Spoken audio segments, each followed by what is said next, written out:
Hello viewers, ये video Python data types के लिए हमने बनाया है।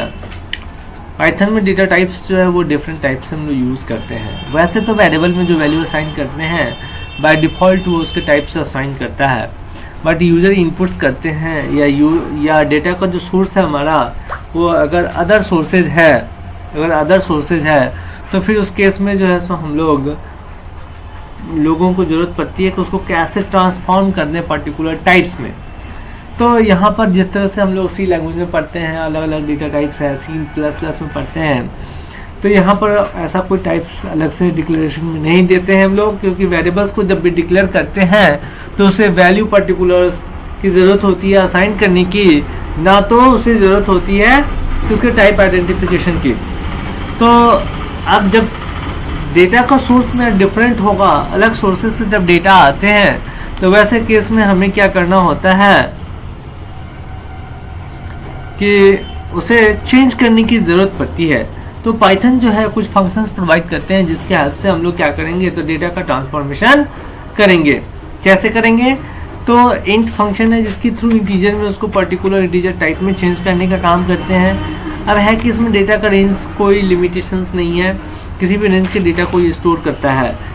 जो पाइथन के इनिशियल वर्जन्स थे, पाइथन 1.0 2.0 दोनों ही वर्जन्स में इंटीजर से जब रेंज क्रॉस करता था तो वहाँ पर दिया गया था फैसिलिटीज़ कि आप long फंक्शन का यूज़ कर लीजिए। But later on in version Python 3.0 में आकर के उसको चेंज कर दिया गया कि दो अलग अलग फंक्शंस एक ही इंटीजर टाइप के डेटा के लिए यूज़ क्यों करें, तो लॉन्ग डेटा के लिए भी सेम फंक्शंस को इम्प्लीमेंट किया गया। और इंटीजर के लिए इंट अगर हम लोग यूज़ कर लेते हैं डेटा ट्रांसफॉर्मेशन में, तो without range bounding we can implement this data type conversion. अब देखिए इनपुट जैसे ही यूज़र से ये करेगा वैल्यू, तो ये किसी भी रेंज के डेटा को ले सकता है, और जब ये इसको ट्रांसफॉर्म करेगा तो इसका टाइप स्पेसिफाई कर देगा। प्रिंट एक्स करेंगे तो इंटीजर टाइप्स के वैल्यू को रिप्रेजेंट करेगा। अगर हमें देखना हो कि ये किस टाइप का डेटा का टाइप क्या है, तो स्पेशली उसके लिए हम लोग फंक्शन यूज़ करते हैं टाइप, और वेरिएबल को पास कर देते हैं। तो ये आउटपुट में जो है वो दिखाएगा उसका क्लास कि ये किस क्लास का डेटा है, और लिख देगा यहाँ पर इंट। इस तरह से ये आउटपुट दिखाएगा जब टाइप फंक्शन में उस वेरिएबल को पास कर देंगे। ठीक है। अब आती है second one is the float. इसमें कहता है कि जब भी हम लोग डेटा को पास करते हैं तो उसको वो पॉइंट वाले वैल्यू के साथ रिप्रेजेंट करता है। पॉइंट के बाद जो भी हम लोग डिजिट्स को स्पेसिफाई करते हैं उसको प्रिजर्व करता है, और ऑपरेशन में पॉइंट के बाद वाले डिजिट्स को भी यूज़ करने की फैसिलिटी प्रोवाइड करता है। और इस तरह से हम लोग इसको क्या करते हैं, तो यूज़ करते हैं। अब अगर इसके टाइप को स्पेसिफाई कर दिया जाए, इस तरह से अगर टाइप को स्पेसिफाई कर दिया जाए यहाँ भी, तो ये भी पर्टिकुलर यहाँ पर क्लास दिखाएगा, और किस क्लास का ये मेंबर है यहाँ पर लिख देगा ये फ्लोट टाइप्स का मेंबर्स है। ठीक है। तो अगर हमें इसका यूज़ करना है तो इस तरह से हम लोग यूज़ भी करते हैं, और इसका टाइप्स को सी भी करते हैं, देख भी सकते हैं कि पर्टिकुलर वो क्या टाइप दिखा रहा है। ठीक है। अब तीसरा इसमें कहता है क्या कि स्ट्रिंग्स कन्वर्जन। अब इंटीजर में है, फ्लोट में है, तो उसको अगर स्ट्रिंग्स में चेंज करने हैं तो str फंक्शन का हम लोग यूज़ करते हैं। अब इस फंक्शन का काम है कि जो भी वेरिएबल आर्गुमेंट्स इसमें पास करेंगे उसकी जो क्लासिफिकेशन टाइप होगी डेटा की विल बी ऑलवेज स्ट्रिंग, और जिस वेरिएबल में भी वो जाके स्टोर्ड होगा वो इन स्ट्रिंग्स टाइप्स के डेटा को रिप्रेजेंट करने के लिए। जैसे यहाँ x का वैल्यू हमने ले लिया 10, ये डिफ़ॉल्ट जो है वो इंटीजर रिप्रेजेंट करता है जब हम लोग किसी टाइप में पर्टिकुलर कन्वर्जन नहीं करते हैं तो। और अगर सिंगल कोटेशन में रख देते हैं असाइन करके वैल्यू को, तो वो बाय डिफ़ॉल्ट उसको कंसीडर करता है कि दिस इज द स्ट्रिंग्स।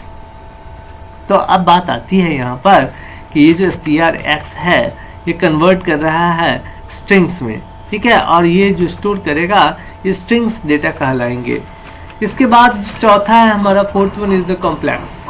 अब ये कॉम्प्लेक्स में दो आर्गुमेंट्स होते हैं। कॉम्प्लेक्स जो डेटा है इसमें रियल और इमेजिनरी दो पार्ट से कंसिस्टेड होता है। कॉम्प्लेक्स नंबर अगर आप पढ़े होंगे 11 में 12 में तो देखते होंगे कि हम लोग उसका फॉर्मेट जो लिखते हैं z = x + iy is the format of complex number. अब उसमें वेरियस टाइप्स के हम लोग ऑपरेशंस भी करते हैं, एडिशन, सब्सट्रैक्शन, मल्टीप्लिकेशन। नहीं तो अब बात आती है कि इस तरह का डेटा का अगर ऑपरेशन करना हो, हैंडल करना हो तो कॉम्प्लेक्स नाम के फंक्शन का यूज़ करते हैं हम लोग।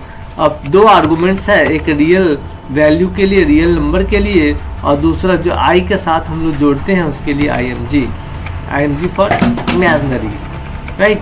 तो अब अगर 2,3 लिख दिया जाए तो देखिए ये स्क्रीन में आपको देखने को मिल रहा होगा कि किस तरह से जो है सो ये रिप्रेजेंट करता है। यहाँ देखिए हमने 2,3 पास किया है तो 2,3 आउटपुट में जैसे ही आ रहा है यहाँ देखिए 2 + 3i 3j रिप्रेजेंट करता है। ये i के जगह यहाँ पर j रिप्रेजेंट करता है। तो ये जो रियल नंबर का रिप्रेजेंटेशन है वो यहाँ पर 2 + 3 और i की जगह ये j यूज़ करता है। हम लोग मैथमेटिक्स में यूज़ करते हैं x + iy फॉर्मेट होता है, बट यहाँ पर ये जो यूज़ करता है वो j फॉर्मेट यूज़ करता है, ठीक है। तो 2 + 3j।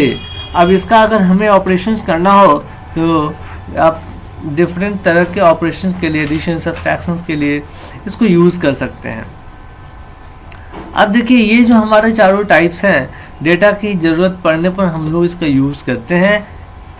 Integer, second one real numbers के लिए फ्लोट्स, तीसरा ज़रूरत पड़ता है स्ट्रिंग्स कन्वर्जन के लिए, और चौथे में ज़रूरत पड़ती है कॉम्प्लेक्स नंबर जो रियल और इमेजिनरी दोनों के साथ कंक्लूडेड होता है। और ये जब भी हम लोग ऑपरेट करते हैं तो इस तरह से ये रिजल्ट हमें दिखाता है। ये देखिए यहाँ पर हमने 2,3 पास किया और जैसे इसको एग्जीक्यूट करेंगे तो ये देखिए आउटपुट में दिखाएगा, चूँकि इनपुट डेटा था दिखा रहा है, और इस तरह से 2 + 3j ये कॉम्प्लेक्स नंबर को डिस्प्ले आउट कर रहा है, ठीक है। तो अब बात आती है कि अगर हमें अब इसमें से कहीं भी किसी भी टाइप्स के डेटा की ज़रूरत पड़े तो हम लोग इस तरह से डेटा का ट्रांसफॉर्मेशन करते हैं और पता करने के लिए टाइप फंक्शन का यूज़ करते हैं, जो हमें बताता है कि जो हम लोग डेटा यूज़ कर रहे हैं उसकी क्लासिफिकेशन क्या है, किस टाइप्स का वो डेटा है, ठीक है। तो डेटा टाइप जो बेसिक्स हैं हमारे, ये यही चार हम लोग 3-4 यूज़ करते हैं। और जो इसका जो नेक्स्ट सेशन होंगे जिसमें हम लोग देखेंगे कि जो इसका अपना स्पेशल डेटा टाइप्स है, जिसमें हम लोग स्टडी करते हैं list, tuple, dictionary and set, जिसमें हम लोग हेटेरोजेनियस टाइप्स के डेटा को डिफरेंट पर्पस से रखते हैं, स्टोर करते हैं और यूज़ करते हैं। Thank you viewers.